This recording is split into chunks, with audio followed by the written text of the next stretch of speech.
नमस्कार प्यारे बच्चों। आज हम सभी लोग जाबिर हुसैन जी के द्वारा लिखित सांवले सपनों की याद नामक पाठ का सारांश पढ़ेंगे। सांवले सपनों की याद यह जाबिर हुसैन जी के द्वारा लिखित एक संस्मरण है जिसे प्रसिद्ध पक्षी वैज्ञानिक सालिम अली की मृत्यु के उपरांत उत्पन्न हुए दुख और अवसाद के रूप में व्यक्त किया है। सालिम अली की मृत्यु के तुरंत बाद उनकी याद में यह उनका व्यक्ति चित्र अंकित जाबिर हुसैन जी के द्वारा किया गया है। जाबिर हुसैन जी ने सालिम अली की शव यात्रा का वर्णन करते हुए बताया है कि सालिम अली को उनके अनेक अपूर्ण सपनों के साथ बिना किसी रुकावट के अंतिम यात्रा पर ले जाया गया। उनकी यह यात्रा जीवन की दूसरी यात्राओं से अलग थी। वे तनाव और दुख से भरी हुई जिंदगी से हमेशा हमेशा के लिए मुक्त होकर जा रहे थे। वे प्रकृति में इस तरह से विलीन हो रहे थे जैसे कोई पक्षी अपना अंतिम गीत गाकर अपने प्राण त्याग दे रहा हो। अनेक प्रयास करने पर भी वह जीवित नहीं हो सकता, ना ही कोई उसे जगाना चाहेगा। सालिम अली का कहना था कि लोग पक्षी, जंगल, झरनों आदि को प्रकृति की दृष्टि से ना देखकर आदमी की दृष्टि से देखते हैं। आदमी पक्षियों के मधुर स्वर को सुनकर रोमांचित नहीं हो सकता। सालिम अली ऐसे ही अनुभव को धारण करने वाले व्यक्ति थे। आज कोई वृंदावन जाए तो यमुना नदी का जल उसे वह इतिहास याद दिला देगा जब कृष्ण ने वृंदावन में रास लीला की थी, गोपियों से शरारत की थी, मक्खन की मटकियां फोड़ी थी, दूध दही खाया था, हृदय की धड़कन को तेज करने वाली बांसुरी बजाई थी जिससे पूरा वृंदावन संगीतमय हो गया था। आज भी ऐसा लगता है जैसे सुबह के समय भीड़ से भरी गलियों में कोई अचानक आकर बांसुरी बजाएगा और सभी वही मंत्रमुग्ध होकर रुक जाएंगे।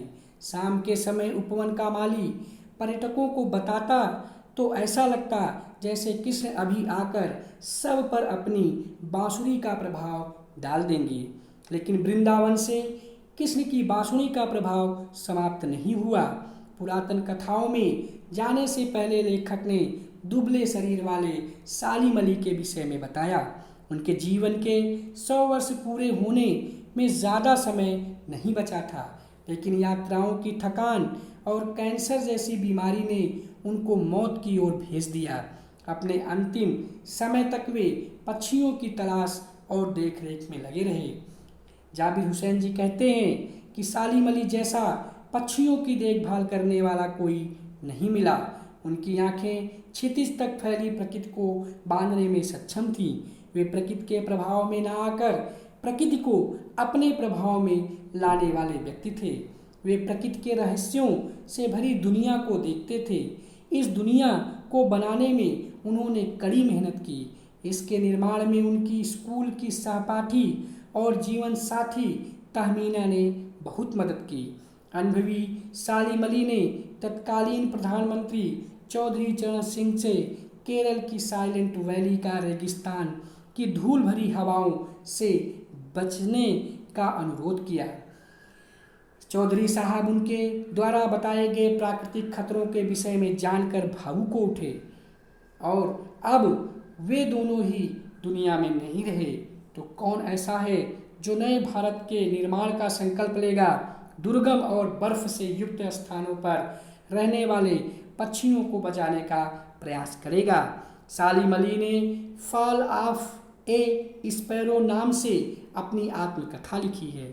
लेखक को D.H. लॉरेंस की याद आती है, जिनकी मृत्यु के बाद उनकी पत्नी फ्रीडा लॉरेंस से उनके विषय में कुछ लिखने को कहा गया।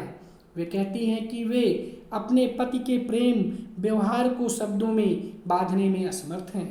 उनका जीवन खुली किताब जैसा था जिसे उनकी छत पर बैठने वाली गौरैया भी उनसे कहीं अच्छी तरह जानती है। सालिम अली पक्षियों के माध्यम से खोज के नए नए रास्ते अपनाते रहे और एक विशेष स्थान प्राप्त करने के बाद भी उनका विश्वास एक क्षण के लिए नहीं डगमगाया। वे प्राकृतिक सौंदर्य से युक्त जीवन का प्रतिबिंब थे।